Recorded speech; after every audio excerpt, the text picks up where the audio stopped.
Welcome to our canning class for beginners. I'm a beginner too, so let's learn some things together. This class is supported by the City of District Heights, the District Heights Family and Youth Services Bureau, and the Department of Family Services. The canning class for beginners is a part of the Youth Services Bureau's nutrition, gardening, and budgeting program that we like to call Nuts and Cuts. I'm Dr. Beverly Sargent, a pastoral child and family therapist. This class is meant to inspire you and your family to grow your own foods, which we sponsor a community garden along with capital markets to help you do that. It's also meant to help you eat healthy.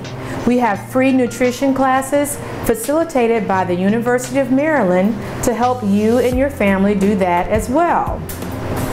We also help you or want to encourage you to save money.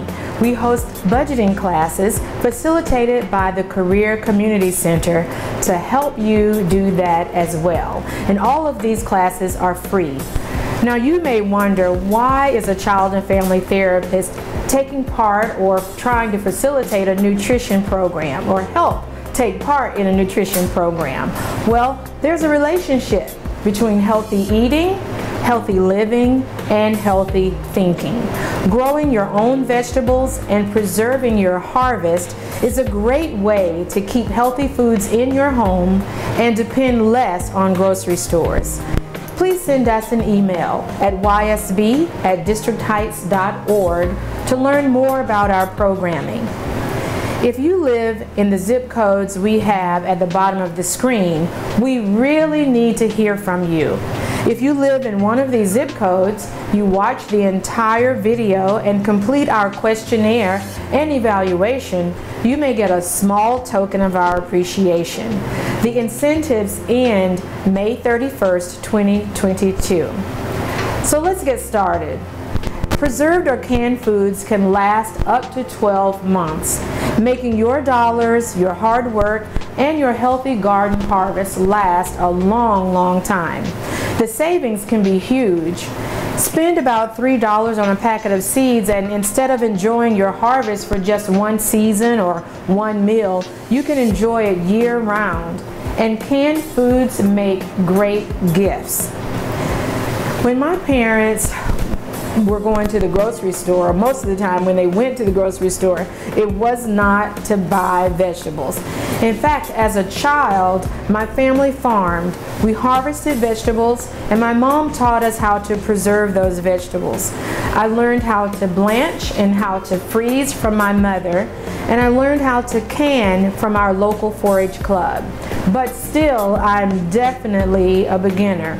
So let's go through some of the supplies that we're going to use today.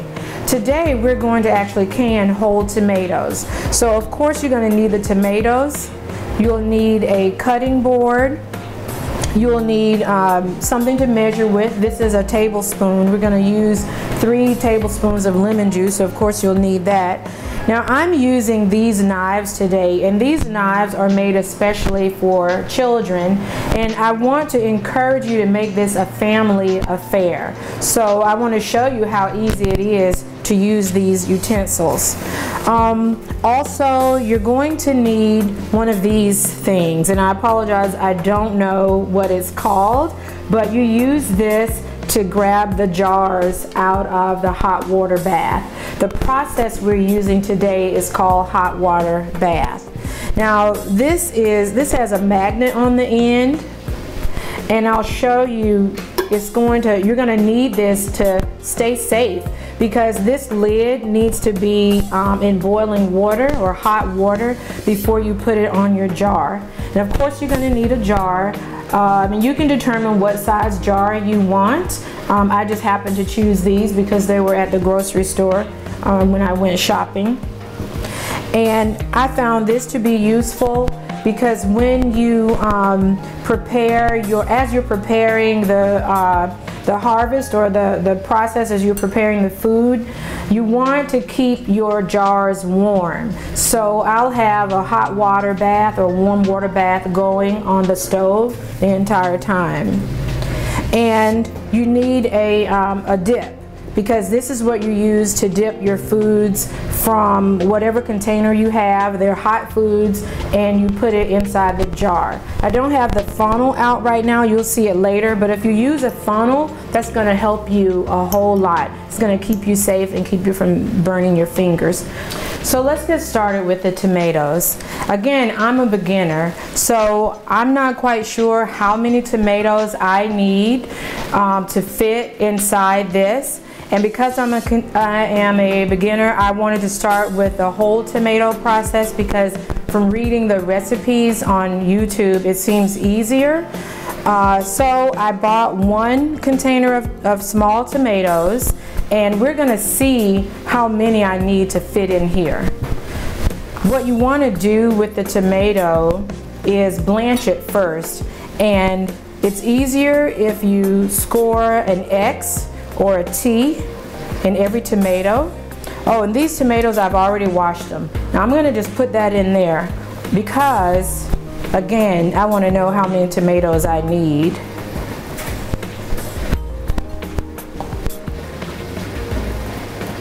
And remember, your children can do this, because this knife, it won't cut your skin, but it will cut through the tomato, and you can see that. You might be wondering why I want to blanch the tomato, and we need to take the skin off. In the blanching process, you're just going to put these tomatoes in really hot water. You let them boil. It might be 5 minutes, maybe even less for smaller tomatoes. And then the skin will peel right off. Let's see. So I don't need many at all for this. I have the tomatoes in here. I'm going to fill this with water, and I'm going to let it boil. Actually, I think it would be easier if we, how many is this? 1, 2, 3, 4, 5, 6, 7. 1, 2, 3, 4, 5, 6, 7. So why don't we do 2 of these today? I'm going to go ahead and I'm going to score all of them. And then while I'm scoring the tomatoes, I'm going to have this water heating up. The recipe calls for salt, about 1 teaspoon of salt. But I don't care for a lot of salt. And these tomatoes, whoever uses them, like I might use them to do a stew, stewed tomatoes or a soup, you're going to season that anyway. So I'm not putting any salt in mine, but I will do the lemon juice. And again, you don't want to use a squeezed, you don't want to squeeze a lemon. You want to use the lemon right out of a jar or something that you buy from the grocery store. And that's because of the acidity level. You can't judge that from a lemon, an actual natural lemon, so you need to buy your lemon juice. So I put mine in the bottle. Different people do it different ways. This is just the way that I choose to do it. Now you can put garlic in here. You can put a couple of onions in here as well. I like to do the garlic, so I might add some garlic, but it's not necessary.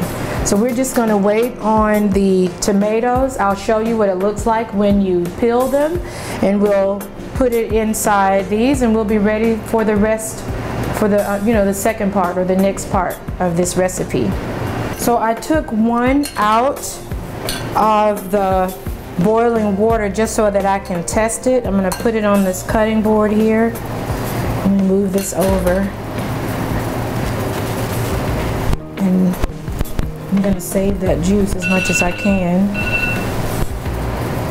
That's my timer that just went off because I actually have something in a hot water bath. But if you can see this, the skin is coming off really easily. I'm just using this plastic knife and it's coming right off.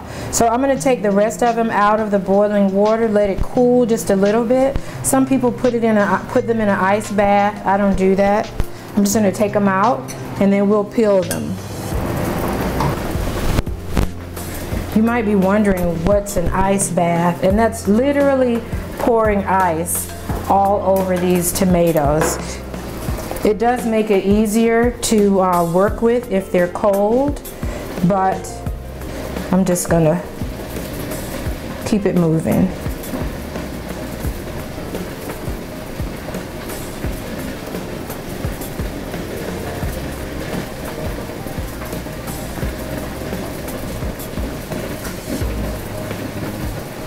So you peel all of it off. And because my jars are warm, I can peel this off and put it right into the jar. I'm going to cheat a little bit.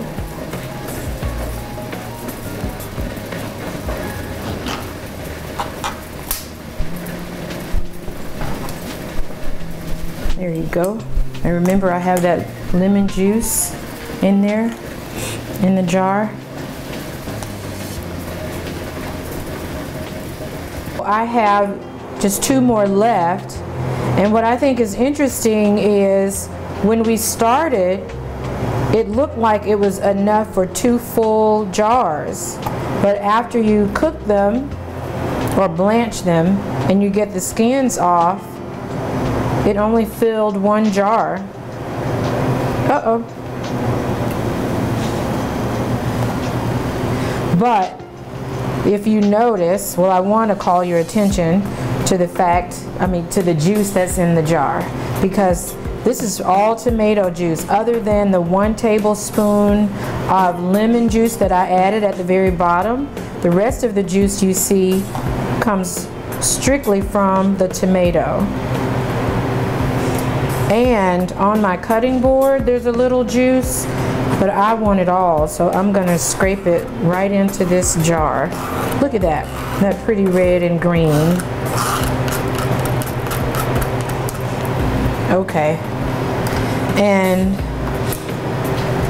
I do have some garlic from some other tomatoes that I was doing earlier, so I'm gonna take a few of those cloves out and I'm gonna add it to this because I love garlic, and I think red and white is really pretty.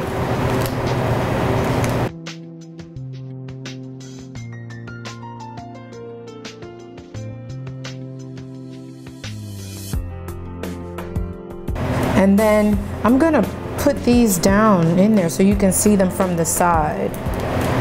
And while I'm doing that, I'm also checking for bubbles. Oh my goodness, that smells so good.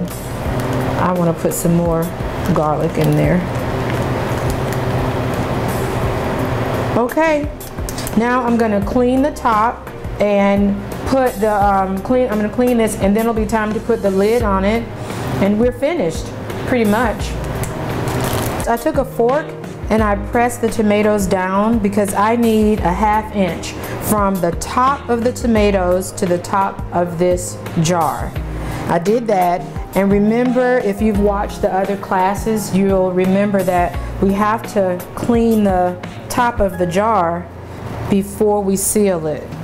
So I want to make sure I get all of the tomato meat and juice from this top. We really need a good seal with this vinegar. I think that's good. Now I also want to make sure that I don't have any bubbles. And I'm just going to turn this to check. I already pressed it down and used my fork to go through it, and I don't see any bubbles, but I do see some more area where I should clean. I just want to really make sure we get a good seal.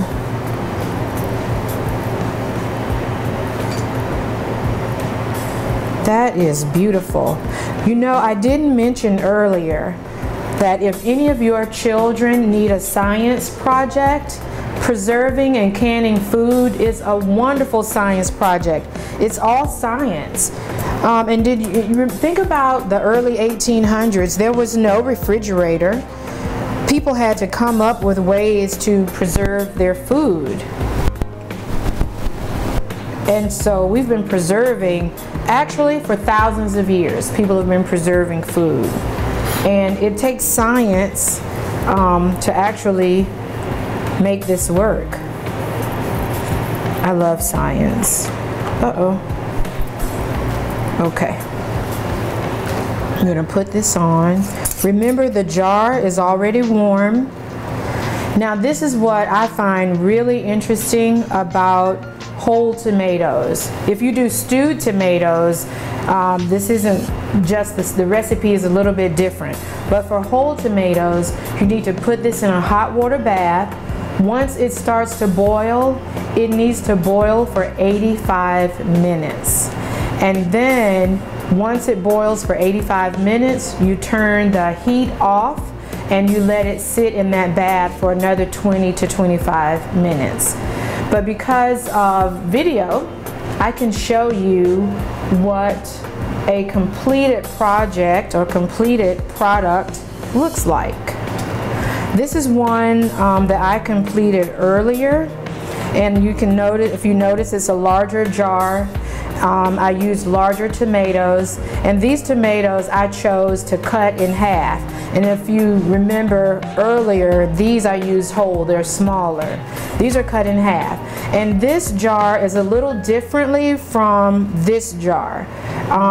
This particular jar and lid did not have, or did have the mountain, I call it a mountain or hill at the top, but it did not, when it popped, it didn't leave the concave center, but it's still fine because there's no give. You can't press that down. Again, if you're concerned about it, just eat it. You don't, put it in your refrigerator and eat it. Whole tomatoes like this, you can use in so many products. You can use it in soup. You can use it in stews. You can make chili with it. You can make salsa. In fact, let me show you the salsa I made, because I love salsa. And this has the tomatoes, it has garlic, it has onions, green peppers, and yellow peppers. Again, if you buy a beginner's canning book, you'll find recipes for all of this. Everything we've made today and in previous classes, you'll find those recipes. Or just search on YouTube. You'll find the recipes and you'll find videos on how to do it. Thank you for watching today's class.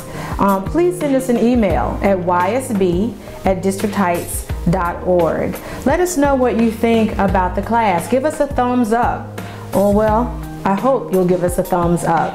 Once you email us, if you live in one of the zip codes at the bottom of the screen, let us know. Tell us what zip code you live in. We'll send you a questionnaire and an evaluation. And once you send those back to us, we'll send you an incentive, probably a gift card. Again, thank you so much for watching.